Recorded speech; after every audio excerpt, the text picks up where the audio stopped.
Okay, for this fly, we're going to tie a grasshopper fly that I guess I call it the hopper dropper rig because it ends up being a pretty, pretty floatable fly. You can put a dropper on that hopper and it'll float really well. So we're going to tie this right here, hopper dropper. To start off with, I've got a size 6 dry fly hook, 2x long. I'm going to use black thread, and first thing I like to do is I put on some yellow foam. So I'm going to cut out a little strip of yellow foam. It's about the same length as the hook. And we'll tie that piece on. I cut that one relatively narrow. And what I like to do is once I tie it on there, I'll tie it and wrap it pretty tight so that it doesn't tend to twist on the hook, because if it twists, the entire rest of the fly will twist. So I get a good thread base.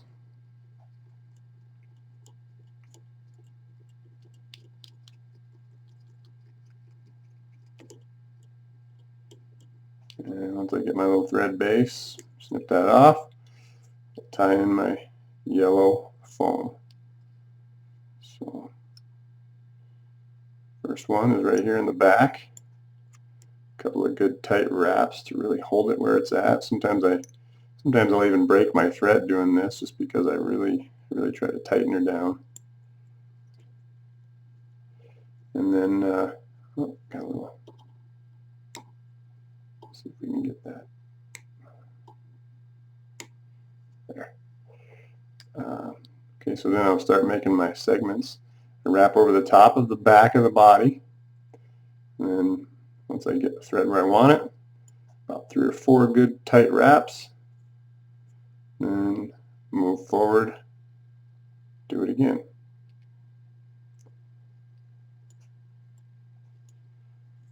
I try to make my segments relatively even in size so that it gives the fly a sharper look, really.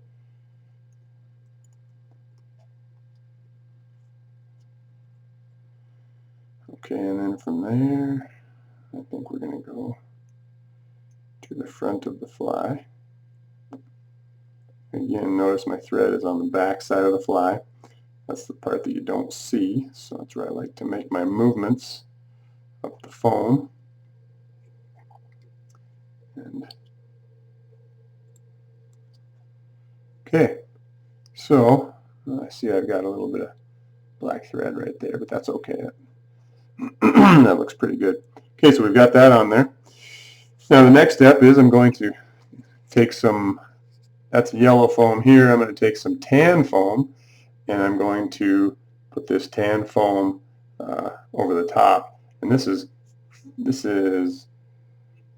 4mm tan foam, closed cell foam. So I've tried this fly with the 6mm. It's a little bit thick. 4 seems to be about the right size. So what I'll do is I'll cut a little rectangular strip about the same length, maybe a little bit longer than the yellow, and we're going to tie it in just like this.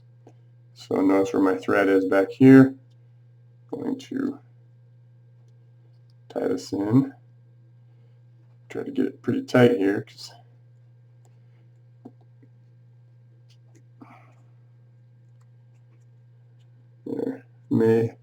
I may have overdone the wraps there a little bit, but that's all right. It's going to look fine when we're done. Okay. Once I get that on there, then the next step is going to put in some rubber legs. I like to use these black and yellow striped rubber legs. They just work. They look nice when you're tying a hopper fly. So we're going to tie those in.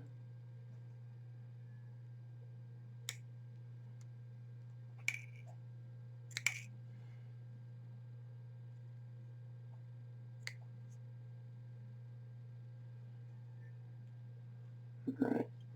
I like to set them right on top of the fly.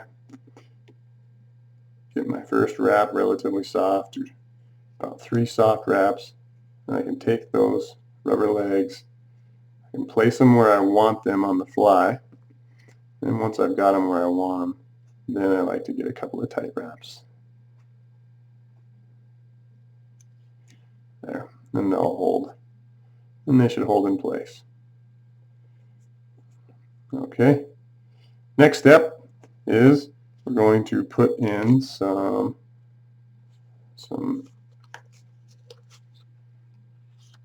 wings, and then what we're using here is some gray. This is gray polypropylene yarn. Basically, it's the same stuff that that those yarn strike indicators are made out of, so it floats really well, and that's the exact intended purpose we have of this fly. So I'm going to tie in some of that right here, and once we get that tied in, then just to cover up some of our black thread here, we're going to put some dubbing in. Put some dubbing in right over the top of that. So you can use whatever color you want. I'm using a little bit of, I think it's called sulfur, and it just kind of blends nicely with the yellow and the tan, I think. So I put that right in between the rubber legs right here. Kind of spreads things out a little bit. Makes it look pretty good. Alright, and again over the top of the yellow, peel tan back, get my thread up to the next segment, and I'm going to tie the foam off up there now. Make some good tight wraps. Okay. Then we're going to repeat that process. We're going to put in the rubber legs, then we're going to tie in the polypropylene yarn. Just kind of gives it a little bit more floatability, and it enhances the fly, just makes it bigger. It's definitely one that a fish will see in the water because it makes a loud plop when it hits, and it floats very high profile. Okay, so got my rubber legs on there. Next step is I'm going to tie in my polypropylene yarn.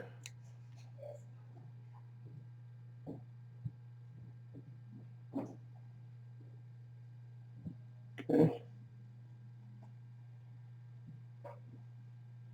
Hold everything back so that it's out of the way. Get some good tight wraps here. Fly's trying to twist on me. I'm going to have to fix that a little bit. There we go. Now just a little bit of dubbing here to help cover up and conceal. Well, that dubbing didn't go on very well. Help cover up and conceal my wraps.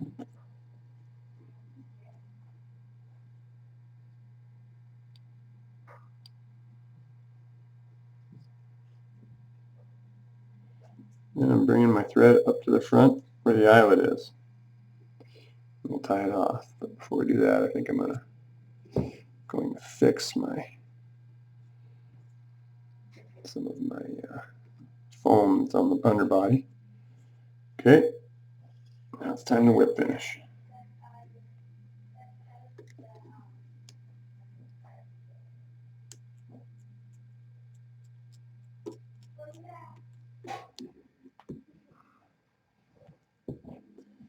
Alright, generally whip finish 2 times. After I've done 2,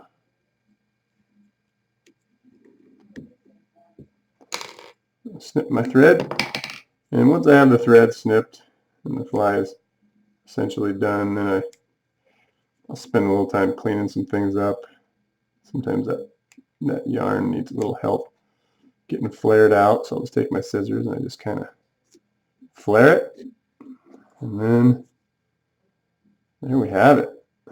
The hopper dropper rig. One thing I do like to do is I like to take it out of the vise, and I like to pinch that piece of foam in the back, pinch it down, and once I'm able to do that, then I like to make a nice little angled cut on it. Kind of gives it more of a look like a grasshopper wing. So put it back in the vise here, and you'll see what I mean. How it Kind of angles it up, kind of gives it a better look.